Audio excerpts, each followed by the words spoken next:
House of the dragon season 2 episode number 6। Episode का नाम है स्मॉल फोक, यानी कि आम लोग। ओपनिंग क्रेडिट्स की कशीदाकारी थोड़ी और लंबी हो गई है। रुक्सरेस्ट के मैदान पर सोल्जर्स की जली हुई डेड बॉडीज हैं। मेलिस और सनफायर दोनों ड्रैगन्स गिरे हुए हैं। उनके काले खून से कैनवस रंग रहा है। कहानी की शुरुआत में सर जेसन लैनिस्टर कैस्टरली रॉक से ईस्ट की तरफ मार्च कर रहा है। वो रिवरलैंड्स में घुसने वाला है ताकि हैरन हॉल पहुंचकर डेमन का सामना कर सके। वो अपनी आर्मी के साथ गोल्डन टूथ में रुकता है। गोल्डन टूथ हाउस लेफर्ड की सीट है। ये वेस्टरलैंड्स का एक अमीर हाउस है और लैनिस्टर्स का वफादार भी है। सो उसे ना चाहते हुए भी टीम ग्रीन के 8,000 सैनिकों को अपने यहाँ पनाह देनी होगी।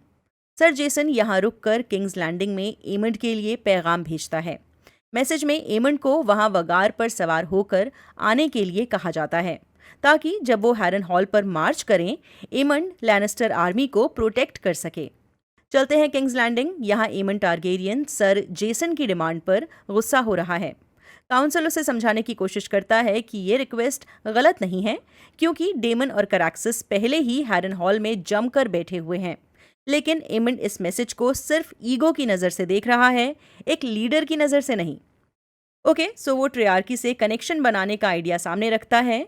ये वो 3 फ्री सिटीज़ हैं जो नैरो सी के पार हैं, मीर, लीस और टायरोश। ट्रियार्की की नेवीज पहले स्टेपस्टोन्स पर डेमन और कॉर्लस का मुकाबला कर चुकी हैं। सीजन 1 का क्रैब फीडर याद है आपको? बस वही। काउंसिल को यह आइडिया पसंद नहीं आता क्योंकि ट्रियार्की के सैनिक पैसे लेकर लड़ते हैं। सो जिस तरफ से ज्यादा रकम मिलेगी वो उस तरफ के हो जाएंगे। उन पर भरोसा नहीं किया जा सकता। लेकिन एमंड सोचता है ब्लैक्स के समंदर पर लगाए ब्लॉकेड को तोड़ना जरूरी है और इसमें ट्रियार्की उनके काम आ सकती है। लैनिस्टर्स और हाईटावर्स के पास शिप्स हैं, लेकिन उन्हें किंग्स लैंडिंग पहुंचने में महीने लगेंगे। ट्रियार्की की नेवीज नज़दीक हैं। वो ब्लॉकेड को कमज़ोर करने में मदद कर सकती हैं। एमंड जेसन के भाई टाइलन लैनिस्टर को ट्रियार्की के साथ अलायंस बनाने का टास्क देता है। यहाँ आयरन आइलैंड्स के ग्रेजॉयस का भी जिक्र होता है।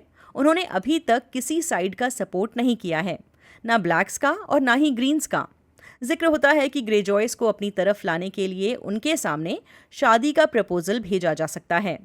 यहाँ एलिसेंट के रिश्ते की बात हो रही है, जिसके लिए वो सीधा सीधा मना कर देती है। खैर, एमंड सर क्रिस्टन कोल को हैरन हॉल जाने का आदेश देता है। इससे पहले कि डेमन अपने लिए आर्मी जुटाए, क्रिस्टन कोल की आर्मी हैरन हॉल पर ईस्ट से अटैक करेगी और लैनिस्टर आर्मी वेस्ट से। एमंड अपनी माँ यानी एलिसेंट को स्मॉल काउंसिल से हटा देता है। अकेले में एलिसेंट एमंड को कहती है कि उसके बचपन के जख्म अभी तक भरे नहीं हैं। बेसिकली वो दुनिया से अपनी आंख खोने का बदला ले रहा है। अब पता नहीं ये ताना था या वो सीरियसली अपने बेटे के बारे में सोच रही है। अच्छा, एक बात, फायर एंड ब्लड किताब में ट्रियार्की के सपोर्ट लेने का जो आइडिया है वो ऑटो हाईटावर का होता है और वो खुद नैरो सी के पार मैसेज भेजता है। फायर एंड ब्लड किताब में लिखा है, प्रिंस ने अपने एडवेंचर्स के दौरान दोस्त से ज्यादा दुश्मन बनाए थे। सर ऑटो हाईटावर उन शुरुआती दुश्मनों में से एक थे। उन्होंने नैरो सी के पार मौजूद प्रिंस के एक और दुश्मन किंगडम ऑफ द 3 डॉटर्स यानी ट्रियार्की से हाथ मिलाया। चलते हैं ड्रैगनस्टोन। कॉर्लिस वेलेरियन ने हैंड ऑफ द क्वीन की पोजीशन एक्सेप्ट कर ली है। रेनेरा और उसका काउंसिल वेस्टेरोस के नक्शे वाले टेबल के सामने इकट्ठा हो रहे हैं। इस टेबल को हम गेम ऑफ थ्रोन्स में कई बार देख चुके हैं। इसे स्टैनिस ने यूज़ किया है। डेनेरियस भी इसे देखते हुए बैटल प्लान्स बना चुकी है। यहाँ क्वींस गार्ड के कमांडर सर स्टेफॉन डार्कलिन को समन किया जाता है। ये सर गंथर डार्कलिन का बेटा है, जिसका एपिसोड 4 में सर क्रिस्टन कोल ने सर कलम किया था। एपिसोड 3 में रेनेरा के साथ ये किंग्स लैंडिंग में भी था, जब वो चुपचाप छुप कर एलिसेंट से मिलने के लिए गई थी। रेनेरा अपने प्लान के बारे में बताती है, यही कि उन्हें ड्रैगन राइडर्स की ज़रूरत है। उसने लाइब्रेरी में पुराने रिकॉर्ड्स देखे हैं। उसे पता चला है कि स्टेफॉन की दादी एक टारगेरियन प्रिंसेस थी। ब्लैक काउंसिल अपनी क्वीन के आइडिया से सहमत नहीं है। सबको इग्नोर करते हुए रेनेरा सर स्टेफॉन को बताती है, ड्रैगन के साथ बॉन्ड बनाने की कोशिश जानलेवा साबित हो सकती है। स्टेफॉन अपनी रानी के लिए ये रिस्क लेने को तैयार है। चलते हैं हैरन हॉल। डेमन सपने में है। वो अपने बड़े भाई किंग विसेरेस को देख रहा है। उसे वो वक्त हॉन्ट कर रहा है जब किंग वेसेरस ने उसे रेनेरा को अपना हेir बनाने की बात की थी और फिर गुस्से में उसे वेल भेज दिया था। डेमन ने वेसेरस के मरे हुए बच्चे को एक दिन का उत्तराधिकारी कहा था। हालांकि डेमन खुशी में ऐसा नहीं कह रहा था, लेकिन राजा के कान तक पहुंचते पहुंचते बात अपना मतलब बिल्कुल बदल चुकी थी। सो डेमन को वो पल आज भी टॉर्चर कर रहा है। वो यहाँ से भागना चाहता है, लेकिन थ्रोन रूम का दरवाज़ा बंद है। वो जोर लगाता है तो दरवाज़ा तो खुलता है, लेकिन ये किंग्स लैंडिंग नहीं है, हैरन हॉल है। उसके सामने मौजूद है सर साइमन स्ट्रॉन्ग। डेमन उन्हें पकड़ लेता है और कई इल्ज़ाम लगाता है, जैसे इन सपनों के पीछे साइमन का हाथ है, जैसे वो डेमन को यहाँ से भगाने के लिए कोई साजिश कर रहा है। वो पूछता है कि तुम मेरे साथ ऐसा क्यों कर रहे हो, किसके कहने पर कर रहे हो, हाई टावर्स के कहने पर, लेरिस के इशारे पर ऐसा कर रहे हो, या फिर इन सब के पीछे रेनेरा का हाथ है। ऐसा लगता है डेमन इस जगह से परेशान हो गया है। वो कैसल से बाहर आ जाता है जैसे हैरन हॉल से भाग रहा हो। रास्ते में एलिस उसे रोक लेती है। डेमन कंप्लेन करता है कि कोई तो है जो उसके खाने में कुछ मिला रहा है, क्योंकि उसे अजीबोगरीब विजन्स दिख रहे हैं। एलिस डेमन को ताना मारती है कि इनके पीछे लॉर्ड हैरन का भूत होगा। वो आगे कहती है, तुम हमेशा मुश्किलों से भागते रहे हो। डेमन ना चाहते हुए भी रेनेरा का जिक्र करता है कि वो तो राजगद्दी की चाहत भी नहीं रखती थी। जैसे राजा वेसेरस भी खुद राजा नहीं बनना चाहता था, पावर खुद चलकर उस तक आई थी। एलिस समझाती है, जो लोग ताज का पीछा करते हैं वो ताज पहनना डिजर्व नहीं करते।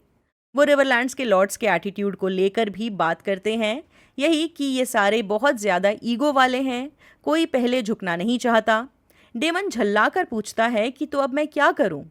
वो कहती है, डेमन को सिर्फ ग्रवर टली का साथ चाहिए, जो रिवरलैंड्स में सबसे ज़्यादा पावरफुल है। बाकी हाउसेस खुद ब खुद लाइन में आ जाएंगे। वो वादा करती है, 3 दिनों में हवा का रुख बदल जाएगा। वापस आते हैं dragon stone. Dragon keepers Valerian भाषा में मंत्र पढ़ते हुए सी स्मोक को समन करते हैं। ये लेनोर वेलेरियन का ड्रैगन था, लेकिन आपको याद होगा लेनोर ने पिछले सीजन में अपनी मौत को फेक किया था और एक नई जिंदगी की शुरुआत करने के लिए सर कार्ल के साथ नैरो सी के पार एसॉस भाग गया था। सो ये ड्रैगन बहुत वक्त से बिना मालिक के जी रहा है। पहले तो लगता है सी स्मोक सर स्टेफॉन को एक्सेप्ट कर लेगा, फिर लगता है जैसे ड्रैगन बस स्टेफॉन को बेवकूफ़ बना रहा था और अचानक से आग उगल देता है। ड्रैगन माइंड गेम क्यों खेल रहा है समझ नहीं आया। वैसे फायर एंड ब्लड बुक में ये सीक्वेंस कुछ अलग है। न्यू ड्रैगन राइडर्स को ढूंढने का प्लान बुक में जेस की पब्लिक अनाउंसमेंट के बाद होता है। किताबों में सिर्फ सर स्टेफॉन ही नहीं है जो ड्रैगन राइडर बनने की चाह में अपनी जान लुटा देते हैं। शो में रेनेरा, डार्कलिंस और टारगेरियंस के रिलेशनशिप के बारे में बात करती है। ये बुक्स में नहीं है, हालांकि किताब में भी सर स्टेफॉन डार्कलिन का यही हश्र होता है। किताब में लिखा है, सब लोग जो प्रिंस की कॉल का जवाब देने आए वो सीड्स नहीं थे, ना ही सीड्स के बेटे या पोते। यहाँ सीड्स का मतलब है टारगेरियन बास्टर्ड्स के वंशज। क्वीन के अपने हाउस होल्ड नाइट्स में से कई ड्रैगन राइडर्स बनने के लिए आए, जिनमें से एक lord commander of her queen's guard sir Steffon Darklyn भी थे। इसके अलावा कई सैनिक, सेलर्स, महल में काम करने वाले कुछ लोग और रॉयल फैमिली को सर्व करने वाले कुछ सर्वेंट्स भी शामिल थे। चलते हैं एलन और कॉर्लिस वेलेरियन के पास। कॉर्लिस चाहता है कि एलन उसके साथ समंदर के सफ़र पर निकले। एलन के पास तजुर्बा नहीं है, लेकिन कॉर्लिस उसे कन्विंस कर लेता है। अच्छा, बाद में एलन को दोबारा भी दिखाया जाता है और वो अपने बाल साफ कर रहा होता है। आप साफ साफ देख सकते हैं कि एलन के बाल कॉर्लिस जैसे ही सिल्वर हैं। उसका भाई एडम समझ नहीं पा रहा है कि एलन को खुश होना चाहिए, उसे इतना बढ़िया मौका मिल रहा है। वैसे बुक में एडम और एलन की माँ एक मशहूर सी कैप्टन है, उसका नाम है मेरिल्डा ऑफ हल, पर लगता है ये कैरेक्टर शो में नहीं होगा। किंग्स लैंडिंग में विसेरिया ने अपना काम शुरू कर दिया है। उसके इशारे पर जगह जगह लोग रेनेरा की तारीफ और एगॉन और एमंड की बुराई कर रहे हैं ताकि आम लोग भड़क जाएं। इस सीन में शो के कई छोटे छोटे कैरेक्टर्स नजर आएंगे। उल्फ और ह्यू के साथ हमें चीज़ के डॉग की भी झलक मिलती है। वापस आते हैं ड्रैगन स्टोन। सर बार्टेमोस रेनेरा को उल्टा सीधा सुनाता है। क्वीन उसे एक थप्पड़ मारती है और कहती है कि मेरी ही गलती है जो आप लोगों को मुझसे डर नहीं लगता। रेनेरा और मिसेरिया की अकेले में बात होती है। मिसेरिया बताती है कि किंग्स लैंडिंग में उसके लोगों ने पब्लिक के दिल में जहर भरने का काम शुरू कर दिया है।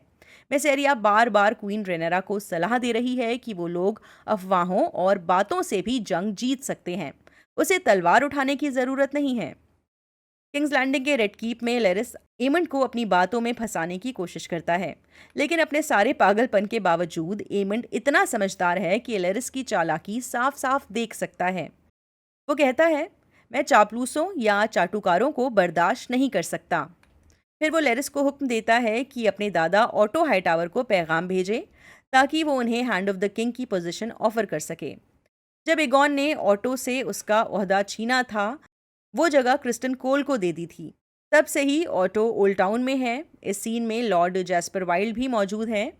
शहर के लोग उन्हें आयरन रॉड कहते हैं। फायर एंड ब्लड किताब में ऑटो को फिर से हैंड ऑफ द किंग बनाने का आइडिया इन्हीं का था।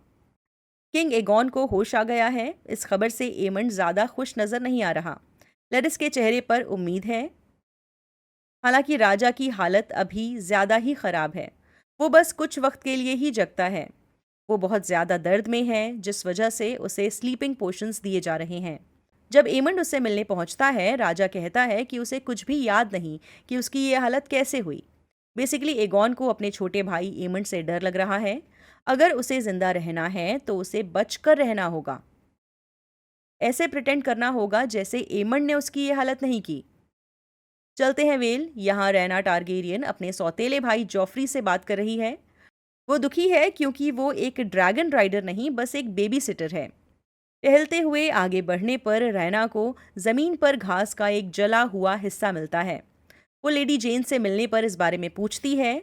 उनका कहना है इस इलाके में एक बहुत बड़ा और खतरनाक जंगली ड्रैगन रहता है। इसके बाद वो रैना को प्रिंस ऑफ पेंटॉस के इनविटेशन की जानकारी देती है। पेंटॉस के प्रिंस रेनेरा और डेमन के बेटों यानी नन्हे जॉफ्री, विसेरिस और एगॉन को वेस्टरॉस में चल रही जंग के बीच अपने यहाँ पनाह देने के लिए राजी हैं। इन बच्चों के साथ रैना को भी पेंटॉस जाना होगा ताकि वो उनकी देखभाल कर सके। ड्रैगन स्टोन पर जेस अपनी माँ को परेशान देखकर उसे हौसला देता है। वो कहता है, आपने जो किया एक बोल्ड कदम है। वो सर बार्टिमॉस को पड़े थप्पड़ का भी जिक्र करता है। रेनेरा कहती है वो नहीं चाहती कि लोग उसे प्रोटेक्ट करें। जेस के कहने पर कि इन्हें डेमन और उसके ड्रैगन की ज़रूरत है, वो और ज़्यादा चिढ़ जाती है। तभी वहाँ मैसेरिया आकर बताती है कि उन्होंने अपना गिफ्ट भेज दिया है। अब ये गिफ्ट क्या है, किसके लिए है, इस बारे में वो जेस को कोई जवाब नहीं देते। हमें जल्द ही पता चलता है कि रेनेरा ने किंग्स लैंडिंग की आम जनता के लिए खाना भेजा है। बहुत सी छोटी नाव टारगेरियन फ्लैग के साथ फल और सब्जी लिए किंग्स लैंडिंग के किनारे पर आ गई हैं। अंदर रेड कीप में एलिसेंट मिस्टर ऑरवेल से बात कर रही है। पूछती है, आप तो कह रहे थे ये बेहतर हुआ है। वो अपने बेटे के बारे में पूछ रही है। मिस्टर बताते हैं कि हालत भले ही ठीक ना दिख रही हो, पर राजा बेहतर हो रहे हैं। एलिसेंट अपने पिता के बारे में पूछती है कि क्या उनका कोई जवाब आया, लेकिन ऑटो एक लंबी खामोशी के साथ बैठे हैं, जैसे अपने परिवार से रूठे हुए हों। साफ नजर आ रहा है एमंड ने एलिसेंट को साइडलाइन कर दिया है और अब उसे ऑटो के सपोर्ट की ज़रूरत है। वो अपने भाई ग्वेन को अलविदा कहने महल के बाहर पहुंचती है। एलिसेंट यहाँ भी अपने पिता ऑटो को लेकर सवाल करती है, यही कि अब तक उसका कोई जवाब नहीं आया। ग्वेन का कहना है कि अगर कोई ज़रूरी बात होगी तो ऑटो ज़रूर उसे बताएगा। वो हमेशा से उसकी फेवरेट औलाद रही है। एलिसेंट बताती है कि वो अपने 16 साल के बेटे डेरॉन से अभी तक कनेक्टेड नहीं है। वो भी ओल्ड टाउन में रहता है। ग्वेन बताता है कि डेरॉन अपने बाकी 2 भाइयों से बिल्कुल अलग है। वो फ्लूट बजाता है, लड़कियां उसे पसंद करती हैं, वो समझदार और अच्छे दिल वाला इंसान है। एलिसेंट ये सब सुनकर खुश होती है, लेकिन फिर अपने भाई ग्वेन और बॉयफ्रेंड क्रिस्टन कोल को जंग के लिए जाता देखकर फिर से दुखी हो जाती है। फिर एलिसेंट हेलेना से मिलने पहुंचती है। यहाँ हेलेना अपनी एक चिड़िया को देखकर कहती है कि इसने अब गाना बंद कर दिया है। हेलेना की इस बात का क्या मतलब है पता नहीं, लेकिन हमेशा उसके पीछे कोई ना कोई मतलब ज़रूर होता है। एलिसेंट उसकी बात को इग्नोर करते हुए पूछती है कि क्या सेप्ट में चलकर पूजा करें। वहीं बाहर शहर का माहौल खराब हो रहा है। लोग खाने के लिए मारपीट पर उतर आए हैं। लोगों में राजा के खिलाफ गुस्सा बढ़ रहा है। भीड़ देखती है कि एलिसेंट और हेलेना सेप्ट से बाहर आ रही हैं। लोग कचरा फेंकने लगते हैं और दोनों पर टूट पड़ते हैं। किसी ने एलिसेंट को पकड़ने की कोशिश की और गार्ड ने उस आदमी का हाथ ही काट दिया। इसके बाद शहर की गलियों में दंगा बुरी तरह से भड़क जाता है। एलिसेंट और हेलेना किसी तरह एक पालकी में बैठकर बच निकलने में कामयाब होती हैं। महल में किंग एगॉन से मिलने पहुंचता है लेरिस स्ट्रॉन्ग। वो कुछ कड़वी बातें सामने रखता है, जैसे एगॉन कभी भी पूरी तरह से ठीक नहीं हो पाएगा, लेकिन उसका दिमाग अभी भी काम करता है और लोग उससे हमेशा अंडर एस्टिमेट करेंगे, उस पर तरस खाएंगे। लेरिस यहाँ कुछ साजिश तो रच रहा है, लेकिन जब वो अपनी कहानी बताता है कि वो एक मुड़े हुए पैर के साथ पैदा हुआ था, उसकी आंखों में आंसू होते हैं। एगॉन भी रो पड़ता है। वो लेरिस से कहता है, मेरी मदद करो। जॉर्ज आर आर मार्टिन के a song of ice and fire universe में मिल्क ऑफ पॉपी नाम का एक पोशन होता है। ये मेस्टर्स अपने मरीजों को दर्द कम करने के लिए देते हैं। गेम ऑफ थ्रोन्स के पहले सीजन में रॉबर्ट बराथियन को बोर के अटैक के बाद मिल्क ऑफ द पॉपी दिया गया था ताकि उसका दर्द कम किया जा सके। हाउस ऑफ द ड्रैगन के पहले सीजन में विसेरिस टारगेरियन लगातार मिल्क ऑफ पॉपी पर डिपेंड करता है। मिल्क ऑफ द पॉपी दर्द कम करता तो है, लेकिन साथ साथ ये दिमाग को भी सुस्त करता है। लेरिस स्ट्रॉन्ग ने किंग एगॉन को ये पोषण देने से इनकार कर दिया है, क्योंकि वो नहीं चाहता राजा का दिमाग सुस्त हो। उसका मकसद ये था कि एगॉन अपने दर्द से गुजरे और जल्दी से अपने दिमाग को अपनी पुरानी हालत में ले आए। दोबारा चलते हैं हैरनहॉल। डेमन एक बार फिर विसेरिस का सपना देखता है, लेकिन इस बार वो अपने भाई का साथ देने के लिए उसके पास है। विसेरिस अपनी पत्नी एमा की मौत के गम में होता है। डेमन अपने भाई को गले लगाता है, उसके सिर पर किस करता है और कहता है, मुझे माफ़ कर दो, मैं अब यहाँ हूँ। जब डेमन की आंखें खुलती हैं, सर साइमन स्ट्रॉन्ग बताता है कि बीमार और बूढ़े ग्रवर टली फाइनली परमात्मा को प्यारे हो गए हैं। उनकी हीलर एलिस स्ट्रॉन्ग ने उन्हें बचाने की पूरी कोशिश की, पर कोई दवा काम नहीं आई। सो पुराने लॉर्ड ग्रवर का जो पोता था ऑस्कर, अब डेमन का साथ देने के लिए आज़ाद है। आपको याद होगा, ऑस्कर और डेमन की पहले मुलाकात हो चुकी है। ड्रिफ्टमार्क पर एडम अपने काम में मस्त है। यहाँ सी स्मोक उड़ान भरते हुए आ पहुंचता है। सब लोग ऑब्वियसली इधर उधर भागते हैं। एडम भी बचने की कोशिश करता है, पर ऐसा लगता है कि सी स्मोक एडम की तलाश में था। अब वो सामने बैठकर एडम को घूर रहा है। फायर एंड ब्लड किताब में दोनों भाई एडम और एलन सोच समझकर जानबूझकर सर स्टेफॉन की तरह ही ड्रैगन्स की सवारी करने की कोशिश करते हैं। किताब में लिखा है, सर स्टेफन डार्कलिन सी स्मोक पर चढ़ने की कोशिश में जलकर मर गया। लॉर्ड गॉर्मन मैसी के साथ भी यही हुआ जब उन्होंने वर्मिथॉर के पास आने की कोशिश की। एक आदमी जिसे सिल्वर डेन्स कहते थे, जिसके बालों और आंखों से लगता था वो मेगॉर द क्रूअल के नाजायज बेटे का वंशज हो सकता है, उसका एक हाथ शीप स्टीलर ने नोच डाला। ड्रैगनस्टोन पर रेनेरा और मिसेरिया एक दूसरे से अपनी जिंदगी का दर्द बांटती हैं।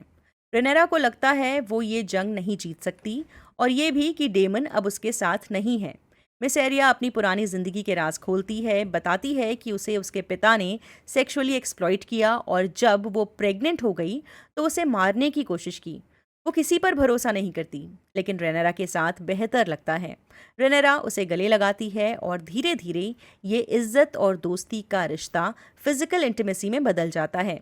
वैसे बुक में उनके रिलेशनशिप के बारे में कभी किसी ने ऐसी कोई बात नहीं कही है। खैर, ये मोमेंट अचानक इंटरप्ट होता है जब रेनेरा को इन्फॉर्म किया जाता है सी स्मोक को लेकर कोई उड़ रहा है आसमान में, उसे कोई राइडर मिल गया है। वो अज्यूम करती है कि ऑब्वियसली ये टीम ग्रीन का काम होगा। वो अपने ड्रैगन साइरैक्स पर सवार होती है और आसमान में उड़ जाती है। साथ ही ख़त्म होता है ये एपिसोड। आई होप आपको ये वीडियो अच्छा लगा हो। अगर पसंद आया हो तो लाइक करिए, ना पसंद आया हो तो डिसलाइक करिए, लेकिन जो भी आपके मन में विचार हैं वो कमेंट्स के ज़रिए ज़रूर बताइए। बाय।